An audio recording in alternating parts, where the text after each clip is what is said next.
It's my pleasure to welcome all of you to our forum this afternoon. The focus is the status of women in world religions, Judaism, Christianity, and Islam. I'm Ann Staten, Dean of the College of Arts and Sciences.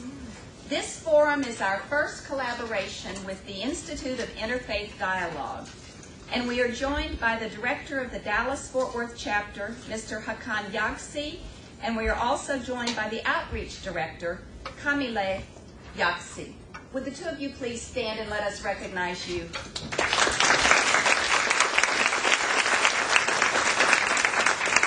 These two have initiated the partnership between the Institute for Interfaith Dialogue and Texas Women's University, and we are delighted. Let me give you some quick background about the Institute. The Institute of Interfaith Dialogue grew out of the need to address the question, how can citizens of the world live in peace and harmony? The Institute was established in the year 2002 as a 501c3 nonprofit educational organization by Turkish Americans and their friends. The Institute aims to eliminate or reduce false stereotypes, prejudices, and unjustified fears through direct human communication. The Institute has taken a stand that peace on the planet can be achieved within the foreseeable future. The goal is to help bring together various communities in order to promote compassion, cooperation, partnership, and community service through dialogue and conversation. There is no promotion of any political or government agency, either foreign or domestic. Toward these goals, the Institute organizes academic and grassroots activities such as conferences, panels, symposia, interfaith family dinners, and cultural exchange trips.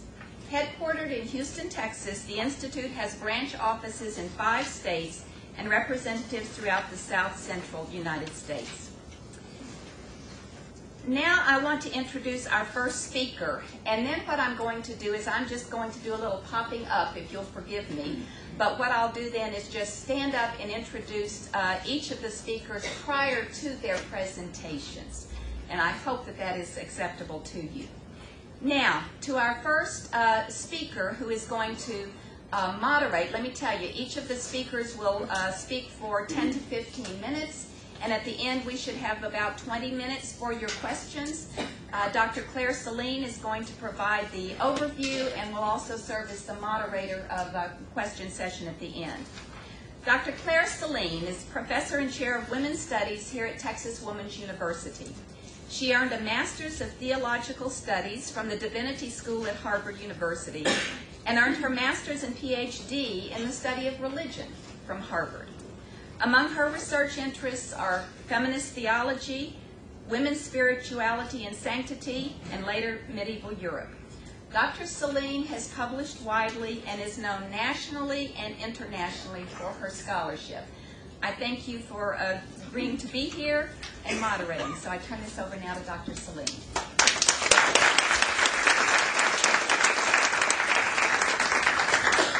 Thank you all. It's nice to see you. I'm very happy that this educational event is taking place here this afternoon. I'd like to thank Dean Staten, the College of Arts and Sciences, Global Connections, and the Institute for Interfaith Dialogue for arranging the forum.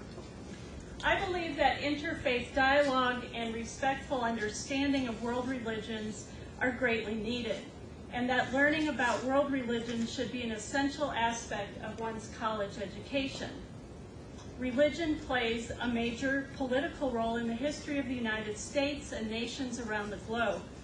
Religion is an integral part of human cultures, and religion serves as a significant source of meaning and purpose in the lives of many human beings. I've prepared a few introductory remarks here that I think will be important for us to keep in mind as we listen to the 3 speakers this afternoon about the status of women in Judaism, Christianity, and Islam.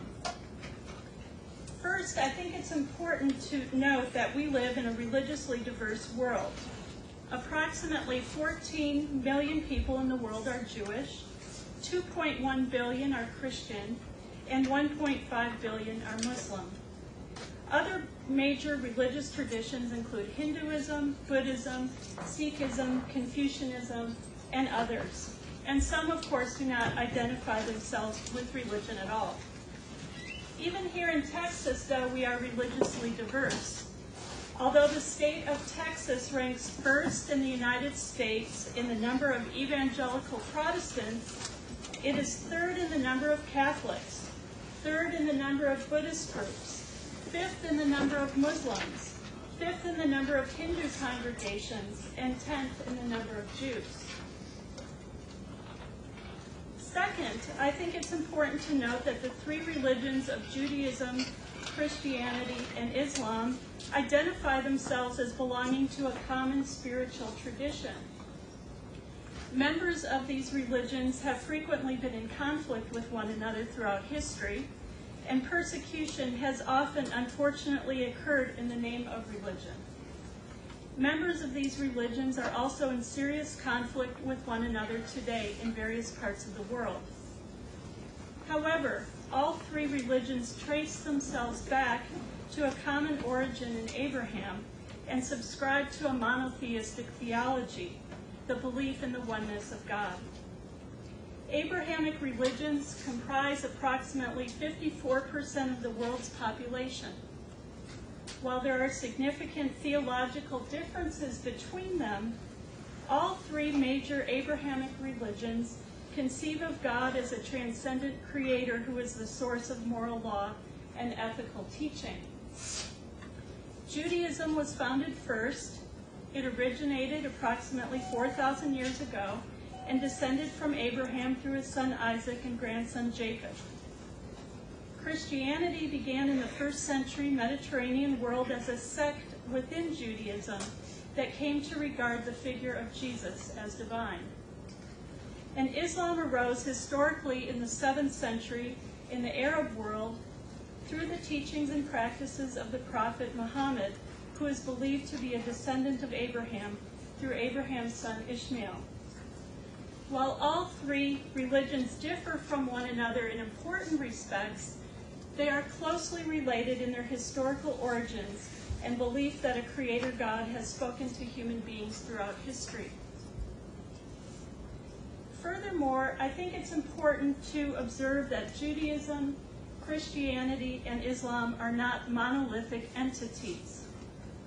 In other words, there is tremendous diversity within each of these faith traditions. Not all Jews, Christians, or Muslims practice their religions in the same exact way or hold the same exact beliefs. Religious teachings and ritual practices can be wildly diverse even within the same faith traditions. Thus, it is important for us not to overgeneralize about specific religious traditions. It is important for us to recognize that religions adapt and change according to culture and throughout time. Fourth, with regard to the issue of women in religion in particular, I think it's important to observe that all of the world's religious traditions have been used in some respects to deny women's full expressions of humanity and agency. Religions have contributed to the oppression of women in the United States and around the globe. In the U.S., we are unfortunately bombarded with media images and messages indicating that Islam is supremely oppressive to women and that Muslim women are passive victims of a religion that suppresses them.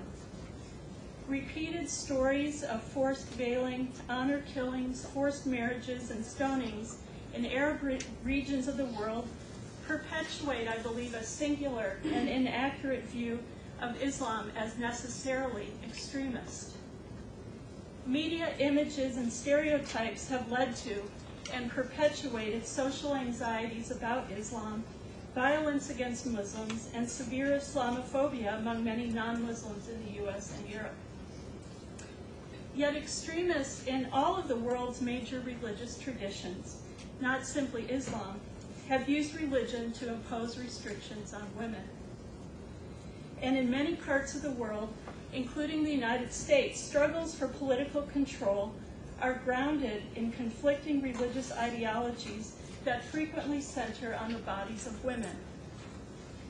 In Israel, for example, a loud debate over the place of ultra-Orthodox Jewish teachings in Israeli politics and society is currently taking place.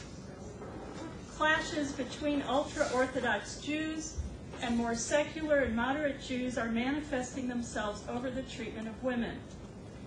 For example, in January, a female professor of pediatrics who was awarded a prize by the Israeli Health Ministry for her research was not permitted to personally accept her award since women were not allowed on the stage.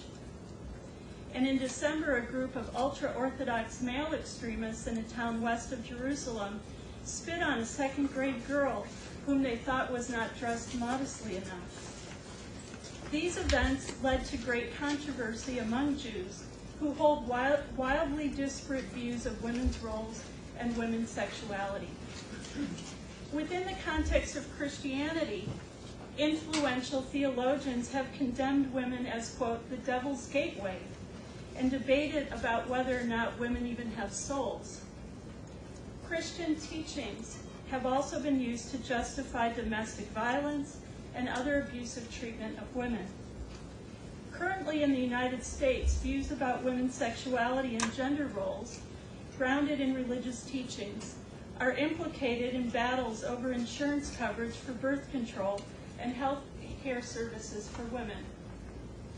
Many Christian denominations also ban women from leadership roles based in part on literalist interpretations of New Testament passages which state that women are to keep silent in the church, while other Christian denominations regularly ordain women as priests and ministers. Finally, I believe that it is important to observe that at the same time that religions have subordinated women, women are also empowered by religion. Women serve as religious leaders, exercise agency to change unjust religious practices, and participate in social activism through their membership in religious groups. As I've already stated, religions are not monolithic. Interpretations of the same religious traditions can be quite diverse.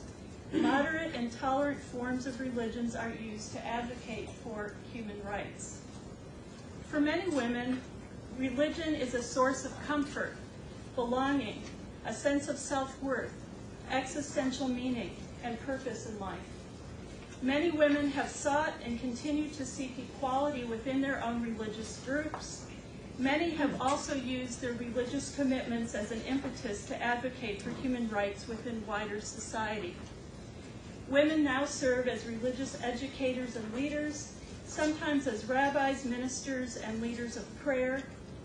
Women have exercised informal and formal religious roles within, or leadership roles within Judaism, Christianity, and Islam for hundreds of years, and they have increasingly assumed formal leadership as ordained rabbis, priests, and ministers since the 1970s.